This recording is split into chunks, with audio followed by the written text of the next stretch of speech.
Thank you, Paul, and good morning. Good morning from me, Matt Barwell. It's fantastic to be here, and welcome to my amazing panel.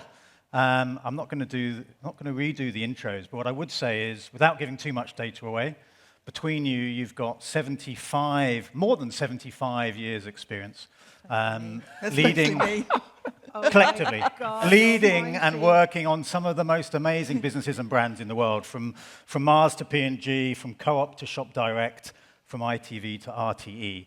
I also think, really interestingly, you operate today in a private family-owned business, public business, and a membership-owned business, which I think is also really interesting context. And the question today is really about Fortune Favours The Bold. So we're going to get stuck in straight away. And I guess... Can I be so bold as to drink this like it's beer? Yeah. Yes, you can. That's all right. You'll be okay. Yeah, I'm just gonna You'll do be that. okay. Yeah. It's not, but I'm going to drink it like it is. And this as well, actually. Cheers. But I suspect none of you are going to argue that Fortune favours the meek and the shy and the timid. Maybe you will. That'd be quite interesting. But what I really want to do is get kind of underneath that question, because it's an easy thing to say, but what does it genuinely mean to be bold in a world where there's so much data, where there's so much pre-testing, where there's so much focus on short-term return on investments?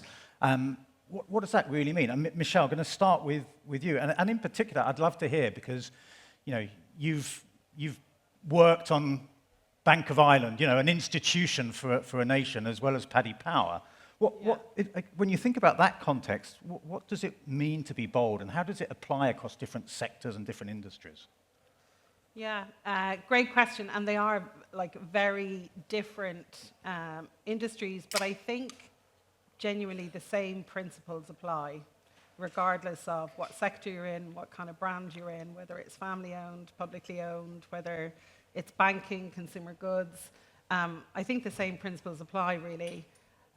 I would say the three things that, it means many things, but I would say trying to distill it down, if it's possible, to three things are, the first is it's about pushing culture forward, I would say.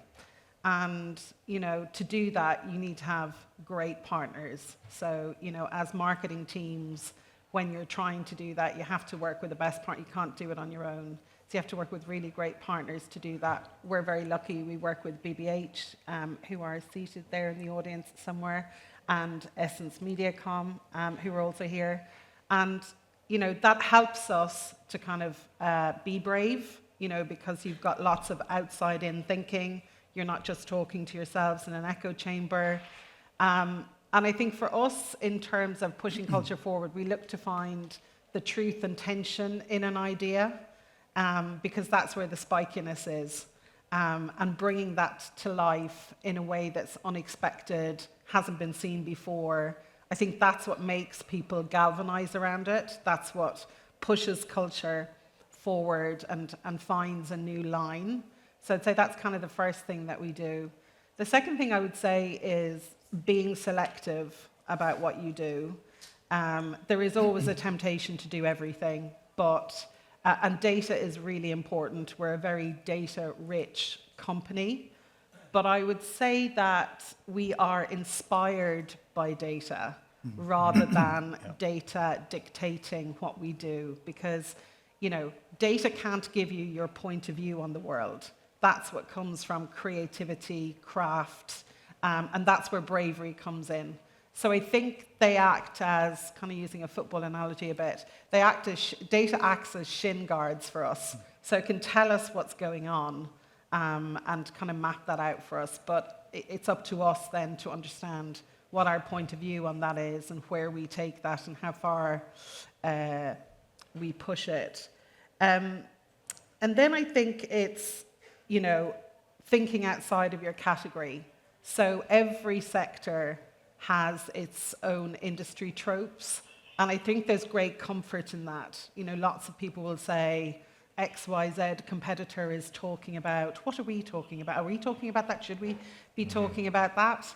And so it's having the bravery to know and understand that actually forging your own path is what makes you distinctive. It's what makes you stand out from your competitive set and makes people kind of notice you. And it's what helps you to disrupt is kind of not being part of the pack. And just as a kind of a data point on that, the recent Euros ad that we created with BBH was, ranked as in the top 17% by Kantar out of their 250,000 ads that they've got in their database. That's quite remarkable for a betting brand, well, I would say. So plenty of plugs for BBH this morning in the audience. A big thank you to BBH other agencies are available, but But just to say that, my point is it can feel daunting for marketing teams to do that, but it does pay off. I would say the opportunity cost of not being being brave is far greater. Sure. And Kenyatte, I mean, a couple of those points around data and culture. Recently at the Co-op, you've been incredibly brave in some of the things you've done around culture. Thank you. What's your take on that? So just quick show of hands, folks in the audience. Raise your hand if you've heard the phrase "no risk, no reward." Raise your hand if you've heard that before, right? I would imagine most of you have. But then here's what we do as marketeers.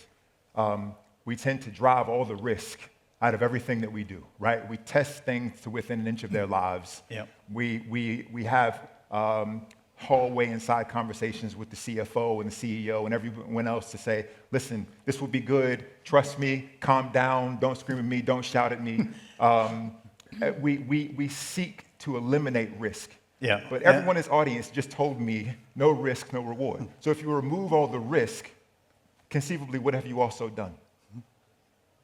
Potentially removed all the reward, right? Yeah, so sure. I think for us, a thing that I think about a lot, and one that I would challenge you guys to think about is whether it's an initiative or a piece of communication or something you're doing inside with the colleagues in your business, how does it make you feel? Does it feel like you've taken a risk? Yeah. Because if you don't feel a little nervous, then chances are most people won't feel anything. And if they're not feeling anything, they're probably not going to do anything different. Our job as marketers is to get people to act and to behave differently. And so I think it behooves us to make sure that we're thinking about the things that we do in the context of what we want people, how we want them to behave as a result of what we do.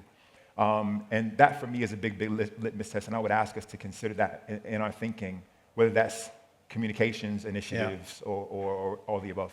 I worked for a boss, and in his office, he had a poster on the wall, and it said, "What would you do if you weren't afraid?" Correct. Yeah. Which is part of that. If you knew you could not fail, right? That's the quote, right? What would you do? And I quite like the idea of doing things that scare us. Yeah. That's where I think a lot of the reward sits. I often think in your position, in senior positions, particularly if you're running a portfolio, it's quite easy to say that. If you're a brand manager running a particular brand or a particular activity, I think it's often a bit harder. And Mitch, I'd love to hear from you. You've run big portfolios in your career. How do you create that culture where people are prepared to take risks and are prepared to fail, and how do you deal with that? I think that's a great question, and it's hard, actually. And I was thinking about it on the train on the way up, actually. I was thinking at different stages of your career, bravery looks different. Yes. So I think when you have people starting out in their career, they have these, you're full of wonderful ideas, and I think it's really brave to put those on the table, and we need you to put those on the table because you come with a fresh perspective. And I believe, personally, that you have to create an environment where everyone feels psychologically safe. It's an overused term at the moment, but that means that it's okay to put out an idea and say, look, I was just thinking about this, what about this? And then I think when you're, however many combined years we've got, which 75. I think I reckon I make up 50%. But anyway, when you're at that stage of your career, I think the two most powerful words you can use are, why not? Why not? Let's have a look at it. Let's see what's possible. Why not? And actually, it's often the bit in the middle where people stop taking risks and stop being brave. And that's why I think the bravery in work and in the output of what you do is intrinsically linked to bravery and how you show up in your professional career. Are you bringing your authentic self to work? Are you embracing all the messy bits of yourself? Because it's in that mess and in that chaos that brilliance lies. You know, sometimes I think this is about saying, I think this is the right thing to do, not the popular thing to do. My boss might not like it. My team might not like it. How do you find your allies in that space who are going to kind of, because ideas are so precious. They need to be, and I often felt when I was marketing director in the UK, I felt my job was to, if people came up with ideas, my job was to protect them from the rest of the organisation, to give them a chance to live. And they may be brilliant, they may not be brilliant, but there'd be nothing without ideas, right? All of us live in organisations, on businesses that started with someone going, what about a bar of chocolate that has nuts in it? You know what I mean? It sounds silly now, but that's where they started. So I think, especially for me, it's saying, why, rather than saying, oh no, that wouldn't work, go, why not? Robert Senior of Fallon and Saatchi fame, he used to describe ideas as a fragile bird, a little fledgling bird that you had to nurture because you could easily be killed. So I agree completely. And I guess in that context, how do you deal with setbacks? I mean, Kenyatte, you know, you've had some challenges with some of the brave things you've done recently. How have you managed those? How have you made sure you keep the faith and the confidence in an organization and externally? So I think primarily it's about three things, but then there's an analogy I'll give as well that I think might help drive this home. I think clarity and communication of what you're trying to achieve, right? So before we embark on whatever it is we're doing, let's just have a conversation about what it is we're trying to solve, what it is we're trying to achieve.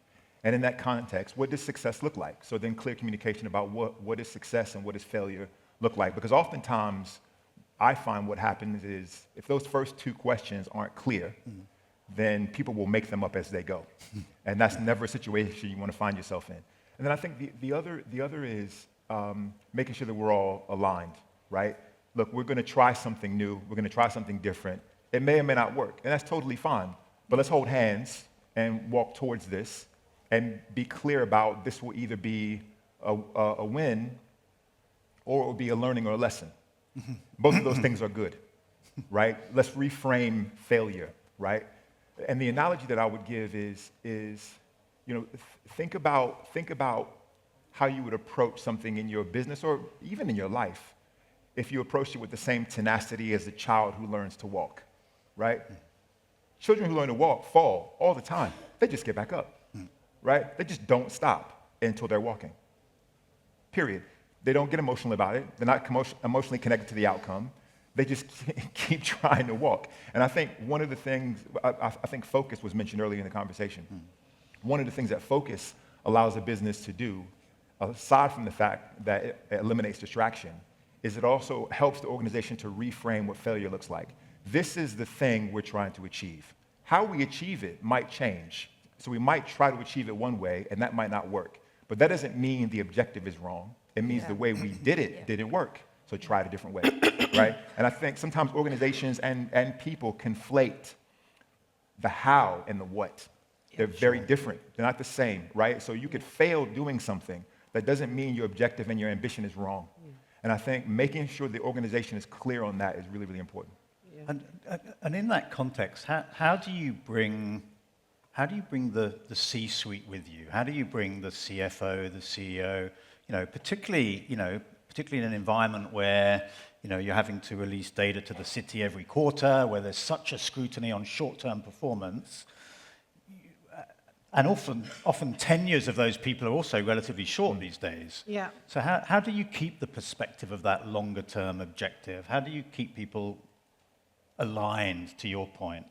Michelle, what's your experience been? I think by keeping perspective.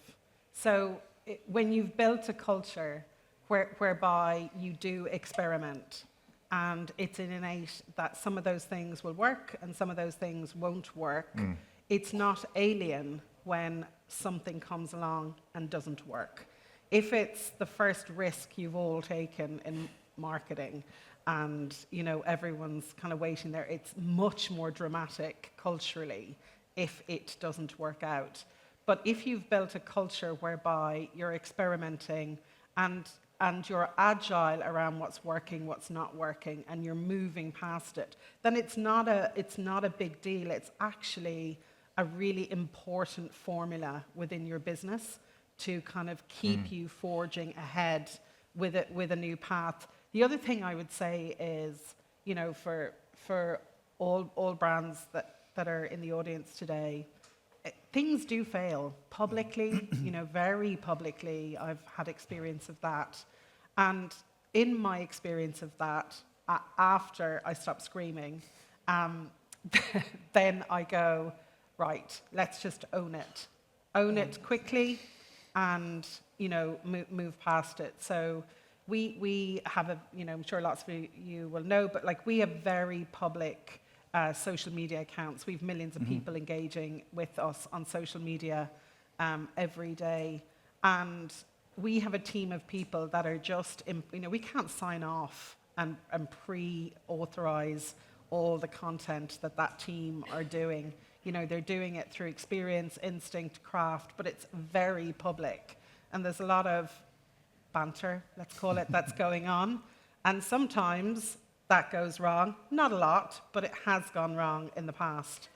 And our best way forward on that is, when you've built a culture of it's okay, you're pushing the brand forward, you're living at the forefront of popular culture, is to go out very publicly, and I'm talking within minutes of people going, whoa, what did you guys do? And go, oh my God, that was a misstep. Shit, we made a mistake, and own that. And people go, because not enough brands do that. And then honestly, consumers go, okay, fine, well done.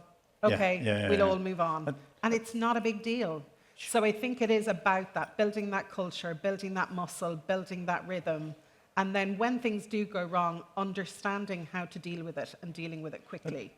Mitch, how does that play out at Mars? I mean, a business, a massive business, $45 billion with the family name on the tin, as it were. How do you think about that? Same. I mean, the thing I really resonate is own your failures. Personally as well, own your failures. There's nothing anyone can say when you turn up and you go, yeah, shit, that didn't work. The problem is when you go, well, it kind of sort of worked. If you looked at it from this perspective, then of course, then you're into a whole world of pain, of a dialogue, and you've lost the trust. You've lost the trust that sometimes you'll try some things. So own your failures. I think the other thing at Mars, I think is very important. And if I think about the risks that I've made that have paid off, I've usually minimized the number of people I've spoken to about it, and made sure that one of them had my back. And I try and do exactly the same for my team. So I say to them, I have got your back. So if it fails, it is on me, right? That's my job. That's what I get paid for. That's my accountability. So I think, and the worst mistakes I've made are when I've known something was failing. I'll give you an example. So years ago, I was asked to launch a new product. And I did the concept development and the innovation, and I thought my job was to launch the product. I persuaded the European management team to invest 10 million euros in building a line to make this product, and in the back of my mind, all the way along, I wasn't sure it was a good idea. It wasn't a good idea. It failed. And I never forget that, and I tell that story to everyone in my team because I kicked myself that halfway through the process, I didn't say, do you know what, I've got some doubts about this, I'm not sure it's great. Yeah. Because I thought my job was to launch something. Yes. That wasn't my job. Yes. My job was to do the right thing for the business. Yes. And I think the more we can encourage people to go, I'm not sure we've really got, we had no insight for this product. I'm not sure I really know what the insight, I was making insights up, literally. And I share that with you because I bet you we've all been there where we're working on a project that we don't quite believe in. So sometimes the brave and bold thing is to say, no, I don't think we should do that. Yeah, I do. I've always experienced that. How do you how do you celebrate people in your teams that stop things because they say we're not ready or we're not good enough? Yeah. How do you create that environment? Yeah. And also, how do you do that with agencies? I'd love to hear, I don't know, your thoughts about how do you create that? Because this is not just about an internal issue. This is also with all of the partners that we work with. How do you have people say, no, this work isn't good enough? An agency to say that, or also to come back with something that is, truly bold. Mm-hmm. What's your learning been on that?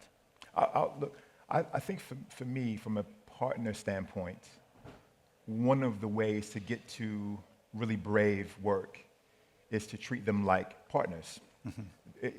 There has been, probably over the course of the last several decades, there's been a big shift in the agency world, many of you will know this, around how agencies have been remunerated, and how then CFOs, CEOs, and particularly procurement teams deal with agencies, and the drive to just ground basically them into the dirt, mm-hmm. right? So then the question for people like me and my teams has to then fundamentally be, what is it we're trying to work with our partners to create?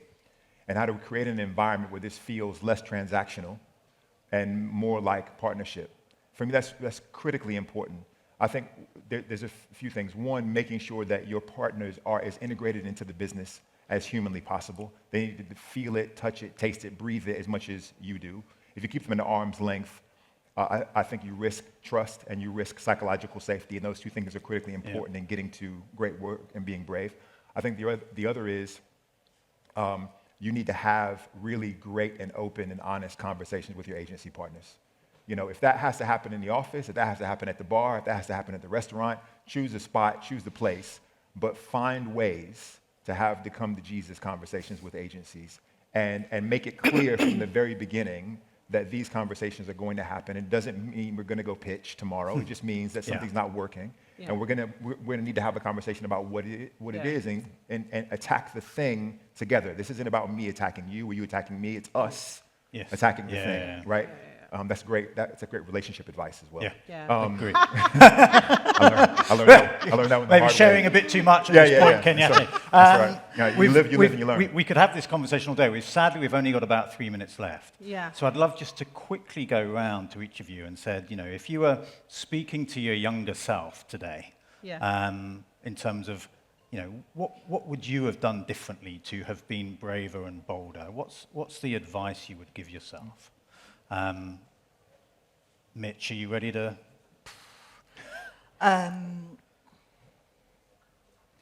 Do what's right, not what's popular.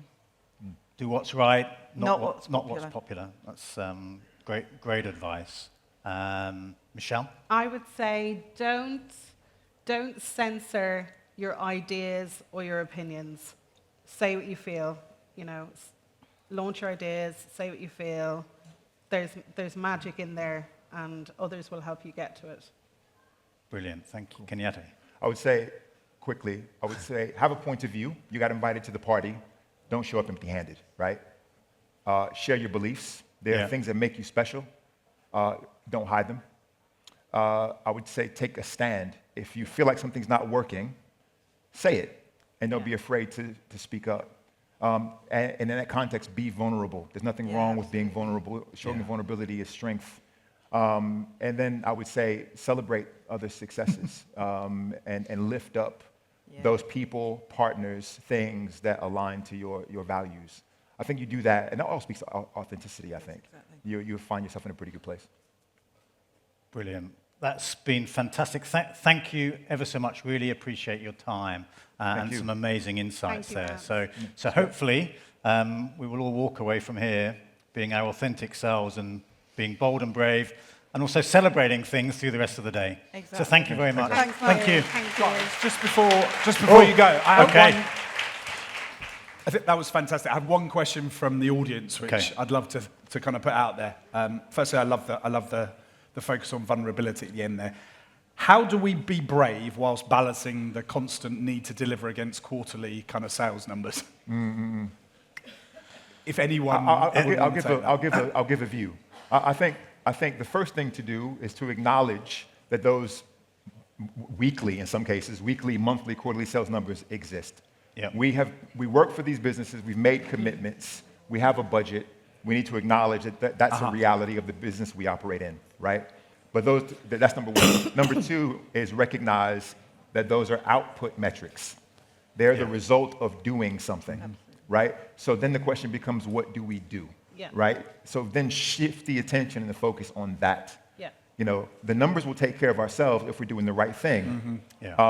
Focus less on, to your point, focus less on being right and focus more on doing the right thing.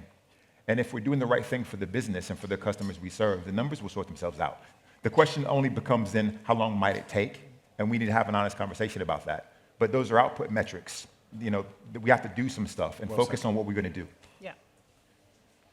I think that's just add to that. Go on. As marketeers, right, we're storytellers. And sometimes I think we don't embrace telling our own story brilliantly. There are so many examples of brave, bold campaigns or pieces of innovation that have delivered quarter after quarter of incremental sales results. So use your brilliant skills of being able to communicate to consumers to share the story of what building brands does for short-term results internally. I think we've lost that sometimes as marketeers. So, you know, tell your own story bravely. I would say as well, just last on that, they're really not mutually exclusive, and we need to stop seeing them as such. Yeah, You know, great point. they're two halves of the same coin. Well said. Brilliant. Wonderful. Well, please put your hands Thank together you. for Matt, Thank you. Mitch, Kenyatta, and Michelle.